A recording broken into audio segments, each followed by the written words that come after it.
जयप्रकाश जी और उर्मिला जी का एक ही बेटा है आलोक। वह एक बड़ी कंपनी में काम करता है। उसकी शादी हो चुकी है। बहू शालिनी अपने सास ससुर को देखकर बिल्कुल भी खुश नहीं है। रिटायरमेंट के बाद दोनों पति पत्नी एक दूसरे के साथ अपना समय बिताते हैं।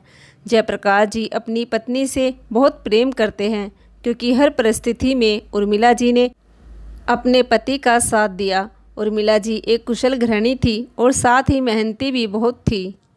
जयप्रकाश जी को रिटायरमेंट पर अच्छी रकम मिली है और सारी रकम अभी भी जयप्रकाश जी के ही हाथ में है। जयप्रकाश जी अपनी पत्नी और बेटे बहू के साथ अपने बनाए 2 मंजिला मकान में रहते हैं। उनकी बहू शालिनी का व्यवहार सास ससुर के प्रति बिल्कुल भी अच्छा नहीं है। बेटा भी ज़्यादातर अपनी पत्नी के कहने में ही चलता है। पत्नी की तरह बेटे को भी अपने माँ बाप बोझ लगते हैं। एक दिन सुबह नाश्ता करने के बाद रोज की तरह जयप्रकाश जी बाहर घूमने को निकल गए। जब वापस घर आए तो उर्मिला जी अपने कमरे में बैठी 1.5 साल के पोते को खिला रही थी। संडे का दिन था, बेटा भी घर पर ही था। जयप्रकाश जी भी पोते से बात करते हुए अपनी पत्नी के पास बैठ गए और पोते को खिलाने लगे। दोनों दंपत्ति पोते के साथ बहुत खुश थे, लेकिन अचानक से जयप्रकाश जी को घबराहट होने लगती है। पति को इस तरह पसीना पसीना होते देख उर्मिला जी उनके हाथ पांव मलने लगी और ज़ोर ज़ोर से बेटे को आवाज़ लगाने लगी। कई बार आवाज़ लगाने पर भी बेटा बहू कमरे से निकल कर नहीं आए। जैसे जैसे पल बीत रहा था, जयप्रकाश जी की मुसीबत बढ़ती जा रही थी। पति को इस हालत में देखकर उर्मिला जी के हाथ पांव कांपने लगे। जयप्रकाश जी के सीने का दर्द बढ़ता चला गया और वह उर्मिला जी की गोद में पीछे को ही लुढ़क गए। जयप्रकाश जी का शरीर बर्फ़ के समान ठंडा पड़ चुका था। जयप्रकाश जी की सांसों की डोर वहीं टूट चुकी थी। वह अपनी पत्नी को अकेला छोड़कर इस दुनिया से जा चुके थे। तभी बेटा और बहू भी दौड़े दौड़े कमरे में आए। देखा तो पिताजी माँ की गोद में बेसुध पड़े हुए थे और उर्मिला जी पत्थर हुए उनके पास बैठी। घर का माहौल एकदम से शांत हो गया। आलोक अपने पिताजी का हाथ पकड़कर हिलाने लगा। कोई प्रक्रिया ना होने पर आलोक अपनी माँ से बोला, माँ, पिताजी हमें छोड़कर चले गए। बेटे के कई बार कहने पर भी उर्मिला जी नहीं बोली। वो पति को गोद में लिए बेसुध हालत में पड़ी थी। फिर बेटे ने उर्मिला जी को जोर से हिलाया और बोला, माँ, पिताजी मर गए। यह सुनते ही उर्मिला जी दहाड़े मार मार कर रोने लगी। बहू ने उर्मिला जी को एक बार भी चुप नहीं किया और ना ही उनके पास आकर बैठी। सभी रिश्तेदार और पड़ोसी इकट्ठे हो गए। कुछ देर बाद जयप्रकाश जी की अंतिम संस्कार कर दिया गया। सभी रिश्तेदार अपने अपने घर चले गए। पति के जाते ही उर्मिला जी तो समय से पहले ही बूढ़ी हो गई। चारों तरफ से उन्हें बीमारी ने घेर लिया। आज जयप्रकाश जी को पूरे 2 महीने हो गए थे। उर्मिला जी अपने कमरे में बैठी पति को याद करके आंसू बहाती रहती, पर बेटा बहू एक बार भी उन्हें सांत्वना नहीं देते। बहू तो पराई जाई थी, लेकिन बेटा तो अपना था। उसे तो उर्मिला जी ने अपने पेट से जना था। उसे भी अपनी माँ के दुख की कोई परवाह ना थी। आलोक, तुम्हारी माँ सारे दिन तुम्हारे पिताजी को याद करके आंसू बहाती रहती है। जो थोड़े बहुत घर के काम करती थी वह भी बंद कर दिए हैं। ऊपर से बीमार रहने लगी है। इनकी दवाई का खर्चा और बढ़ गया। तुमने मुझसे कहा था सही समय आने दो, और देखो अब तो सही समय भी आ गया। तुम्हारे पिताजी तो अब रहे नहीं। अब तो रिटायरमेंट का पैसा भी आसानी से हमारे हाथ में आ जाएगा। ये सही समय है। अब अपनी माँ का भी कोई इंतजाम कर दो। अरे शालिनी, तुम टेंशन क्यों लेती हो? अब सब कुछ हमारा ही तो है, और रिटायरमेंट के पैसे वह भी अब हमारे ही समझो। और रही माँ की बात, तो उसके बारे में भी मैंने सोच लिया है। मैं माँ का ऐसा इंतजाम करूँगा कि तुमने सपने में भी नहीं सोचा होगा। कहकर आलोक काम पर चला गया। शाम को जब आया तो अपनी माँ के कमरे में गया और बोला, माँ, अब कब तक इस तरह कमरे में अकेली बैठी रहोगी? थोड़ा बाहर घूमोगी फिरोगी तो आपको अच्छा लगेगा। इसलिए मैंने सोचा है आपको कहीं घुमा कर ले आता हूँ। आपका भी दिल बहल जाएगा। उर्मिला जी बोली, बेटा, तुम्हारे पिताजी के बिना मुझे कुछ अच्छा नहीं लगता। मैं घर में ही ठीक हूँ। उर्मिला जी जाने से मना कर देती है। आलोक बोला, ठीक है माँ, तुम नहीं जाना चाहती तो, पर वो माँ, पिताजी की रिटायरमेंट वाली रकम मुझे दे दो। यहाँ इस तरह घर में इतनी रकम रखना ठीक नहीं है। मैं बैंक में जमा करा देता हूँ। उर्मिला जी उस समय पति की मौत के दुख से गुजर रही थी। उन्होंने बेटे से कोई सवाल जवाब नहीं किया और अपने पति को रिटायरमेंट पर मिले पैसे बेटे को दे दिए। कुछ दिन बाद आलोक बोला, माँ मैंने पिताजी के लिए एक पूजा रखवाई है, उनकी आत्मा को शांति मिलेगी। वह मंदिर जाना माना है पर थोड़ी दूर है, इसलिए आप सुबह जल्दी तैयार हो जाना, हम सुबह सुबह ही निकल जाएंगे। उर्मिला जी ने हाँ में सर हिला दिया और आलोक अपने कमरे में चला गया। उर्मिला जी अपने पति की तस्वीर को देखते हुए बोली, कहाँ चले गए आप मुझे छोड़कर? साथ जीने मरने की कस्में खाई थी आपने, लेकिन आप तो मुझे बीच राह में धोखा देकर चले गए। मुझसे पहले खुद अनंत यात्रा पर चले गए। आज आपके बिना सब कुछ सूना सूना लगता है। 40 साल का साथ एक पल में छूट गया। अब मुझे भी अपने पास बुला लो। कहते हुए उर्मिला जी सिसकियाँ ले लेकर रोने लगी। उधर बेटा और बहू अभी भी अपनी योजना बनाने में लगे हुए थे। आलोक, किसी मंदिर में छोड़ने से तो अच्छा है तुम अपनी माँ को किसी जंगल में छोड़ो, वहाँ से वह वापस तो नहीं आ पाएगी, लेकिन मंदिर में जाएगी तो किसी न किसी तरह घर तक पहुँच ही जाएगी। कैसी बातें करती हो शालिनी तुम भी। जिस जगह मैं माँ को लेकर जा रहा हूँ वहाँ से तो माँ की लाश ही आ सकती है, माँ जिंदा नहीं आ सकती। अब तुम ऐसा करो, सो जाओ, सुबह जल्दी उठना है। कहकर आलोक सो गया। पिता का बोझ तो बेटे के सर से पहले ही हट चुका था। एक माँ बची थी, उससे भी छुटकारा पाने के लिए बेटा बहू योजना बना रहे थे। अगले दिन उर्मिला जी बेचारी सीधे स्वभाव बेटे बहू के साथ चल पड़ी। कलयुगी और निर्दयी बेटा अपनी माँ को, अपनी उस बूढ़ी विधवा माँ को जिसने 9 महीने तक उसे पेट में रखकर कष्ट सहा, उस माँ को बेटा बिना तरस खाए मंदिर की सीढ़ियों पर छोड़ने चला गया। माँ, अभी पंडित जी आने वाले हैं, आप यहीं बैठो, मैं और शालिनी गाड़ी से सामान उतार कर लाते हैं। यह बोलकर आलोक और उसकी पत्नी वहाँ से चले गए।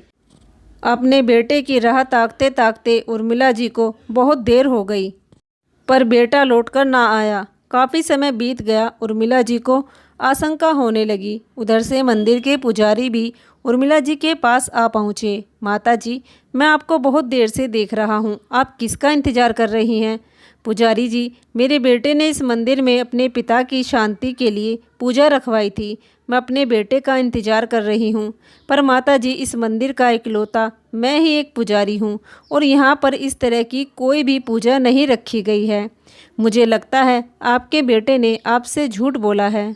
पुजारी की बात सुनकर उर्मिला जी हक्की बक्की रह गई। नहीं नहीं पंडित जी, मेरा बेटा मुझसे झूठ क्यों बोलेगा? माता जी, अगर आपके बेटे को आना होता तो अब तक आ जाता। मुझे तो लगता है वह आपको धोखा देकर चला गया है। ऐसा बोलकर पुजारी जी अंदर चले गए। यह सब सुनकर उर्मिला जी की आंखों से अश्रुधारा बहने लगी।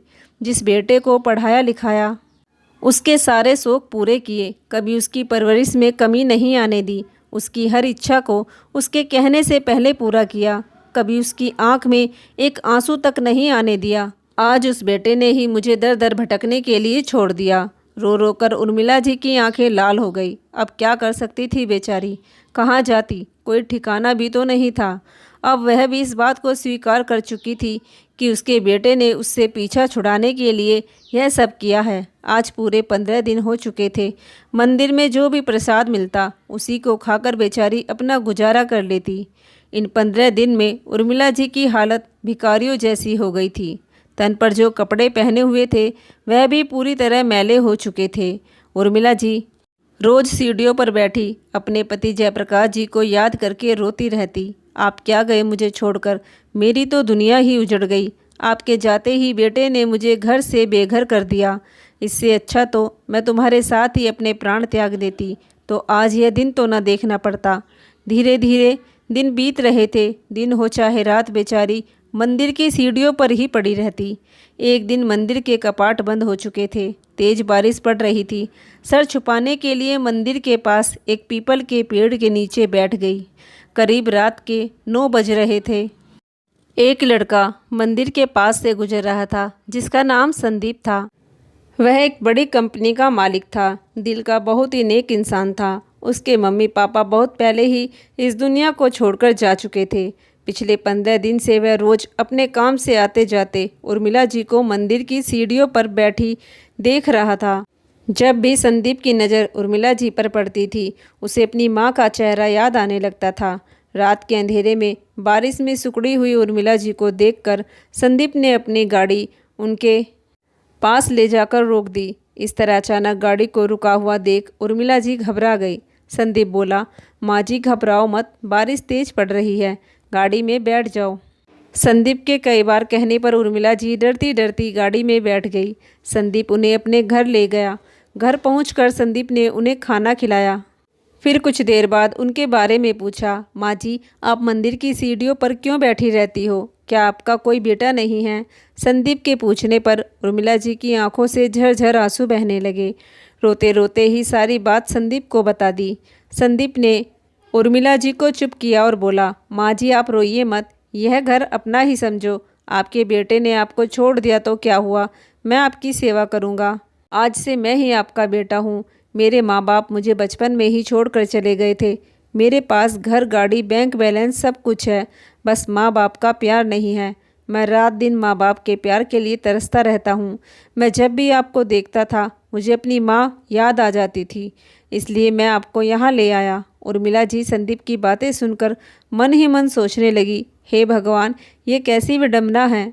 एक वो है जिसे मैंने अपने खून से सींचा, वह बिना तरस खाए मुझे मंदिर की सीढ़ियों पर छोड़ गया, और एक ये है जिससे मेरा कोई रिश्ता भी नहीं है, वह मुझे वहाँ से उठाकर अपने घर ले आया। देखते ही देखते 2 महीने बीत चुके थे। जिस माँ को आलोक अपनी पत्नी के कहने पर मंदिर की सीढ़ियों पर मरने के लिए छोड़ गया था, आज वही माँ संदीप के घर पूरे ठाठ से रह रही थी। वही दिन पर दिन आलोक के हालात बिगड़ते जा रहे थे। उसका 2 साल का बेटा आरव बहुत बीमार हो गया। पहले तो उसका कई जगह इलाज करवाया, फिर एक जगह डॉक्टर ने बताया कि उसके बेटे के दिल में छेद है। ऑपरेशन में मोटी रकम लगने वाली थी। जो भी पिता के रिटायरमेंट का पैसा था वह सब आलोक ने अपने बेटे के ऑपरेशन में लगा दिया। थोड़े बहुत जो पैसे बचे थे वह उसकी पत्नी ने पहले ही अपने शौक पूरे करने में उड़ा दिए थे। अब उनके पास एक फूटी कौड़ी भी नहीं बची थी। अब दिन पर दिन उसकी हालत भिखारी जैसी होती जा रही थी। अब उसके पास खाने के भी लाले पड़ गए। उसकी एक नौकरी बची थी जिससे सिर्फ उसके घर का ही खर्च मुश्किल से चल पा रहा था। कभी कभी तो आलोक को अपनी माँ की बड़ी याद आती। उसे बड़ा पछतावा होता कि उसने अपनी माँ के साथ बहुत गलत किया। उसका मन आत्मग्लानि से भर जाता। संदीप एक बहुत बड़ी कंपनी का मालिक था और उर्मिला जी के घर में कदम रखते ही उसके काम में दिन दोगुनी रात चौगुनी तरक्की हो रही थी। अब वह एक नहीं बल्कि 3 कंपनियों का मालिक बन चुका था। उसके घर में नौकरों की कमी नहीं थी, फिर भी संदीप उर्मिला जी का पूरा ध्यान खुद रखता था। संदीप का इतना प्यार पाकर उर्मिला जी बहुत खुश थी, लेकिन बेटे ने जो उनके साथ किया था वह उसे भी जीते जी कभी नहीं भूल सकती थी। धीरे धीरे 1 साल बीत गया। इस बीच संदीप की शादी भी हो चुकी थी। उसकी पत्नी दिव्या बहुत ही संस्कारी और व्यवहार की अच्छी थी। वह आते ही सब में घुल मिल गई। उसने कभी उर्मिला जी को गैर नहीं समझा। माँ से भी बढ़कर ज़्यादा प्यार और मान सम्मान दिया। अब उर्मिला जी उस घर में संदीप की माँ का स्थान ले चुकी थी। माँ का प्यार और कारोबार में तरक्की पाकर संदीप बहुत खुश था। आज उसकी कंपनी में जिसमें अनेक कर्मचारी काम करते थे, उनमें से एक कर्मचारी आलोक भी था। आज उसकी कंपनी में स्थापना की सालगिरह का वार्षिक उत्सव था। सभी वर्कर्स को पुरस्कार वितरण होना था और यह पुरस्कार आज संदीप अपनी मां यानी उर्मिला जी के हाथों द्वारा दिलवाने वाला था। पुरस्कार वितरण समारोह शुरू हुआ। संदीप स्टेज पर आया और कहा, आज इस कंपनी में जो कुछ भी है मेरी माँ के आशीर्वाद से है, इसलिए पुरस्कार वितरण करने का अधिकार भी इन्हीं को है। संदीप उर्मिला जी को हाथ पकड़कर स्टेज पर ले आया। आज उर्मिला जी की आंखों से अश्रुधारा बह निकली। वे अपनी आंखों को पोंछते हुए स्टेज पर आ गई। एक एक करके सभी को पुरस्कार दिया जा रहा था। तभी एक अनाउंसर ने एक और नाम पुकारा, आलोक, जिसे सुनकर उर्मिला जी को अपने बेटे का चेहरा याद आ गया। जब आलोक स्टेज पर आया और करीब से उसने अपनी माँ को देखा तो देखकर उसके होश उड़ गए। आज वह जिस फैक्ट्री में काम कर रहा था उस फैक्ट्री की मालकिन उसकी माँ थी। बेटे को देखकर उर्मिला जी को वही दिन याद आ गया जब बेटे ने उसे मंदिर की सीढ़ियों पर छोड़ दिया था। एक साथ न जाने कितने प्रश्न उर्मिला जी के अंदर उठ रहे थे। वितरण समारोह खत्म होने के बाद जब आलोक को मैनेजर द्वारा पता चला कि फैक्ट्री के मालिक इस बूढ़ी अम्मा को मंदिर की सीढ़ियों से उठाकर अपने घर ले आए थे और आज यही करोड़ों की मालकिन है, यह सुनकर आलोक अपना माथा पीट पीट कर रोने लगा। जब उर्मिला जी संदीप और उसकी पत्नी के साथ घर जाने के लिए गाड़ी में बैठ रही थी, तभी आलोक दौड़कर अपनी माँ के पैरों में गिर गया, माफ़ी मांगने लगा। उसे देखकर संदीप सब कुछ समझ चुका था। आलोक रोते हुए बोला, माँ मैंने आपके साथ बहुत गलत किया। माँ मुझे अपनी गलती का बहुत पछतावा है। माँ मेरे साथ घर चलो। जिस दिन से आपको छोड़ा उस दिन से मैं बर्बाद हो गया। इससे पहले कि उर्मिला जी कुछ बोलती, संदीप ने उर्मिला जी का हाथ पकड़कर अपनी तरफ खींच लिया और बोला, अब तुम्हारा इन पर कोई अधिकार नहीं है। यह मेरी माँ है। नहीं नहीं, यह मेरी माँ है। माँ बताओ ना, आपने ही मुझे जन्म दिया। उर्मिला जी लंबी सांस लेते हुए बोली, जन्म तो बेटे मैंने तुझे ही दिया था, लेकिन तूने तो मुझे मरने के लिए छोड़ दिया था। क्या फ़ायदा ऐसे बेटे का जो अपनी माँ का बोझ न संभाल सका। आज अगर संदीप ना होता तो मैं वहीं मंदिर की सीढ़ियों पर तड़प तड़प कर मर जाती। नहीं चाहिए मुझे तुझ जैसी औलाद का साथ, जिसने पिता के मरते ही माँ को घर से बेघर कर दिया। आज मेरा जो कुछ भी है वह सिर्फ संदीप है। मेरा तुमसे कोई रिश्ता नहीं है। आलोक माफ़ी मांगता रह गया, लेकिन उर्मिला जी ने उसे माफ़ नहीं किया और संदीप उर्मिला जी को गाड़ी में बिठाकर अपने साथ घर ले गया और पीछे आलोक वहीं खड़ा खड़ा पश्चाताप की अग्नि में जलता हुआ रह गया।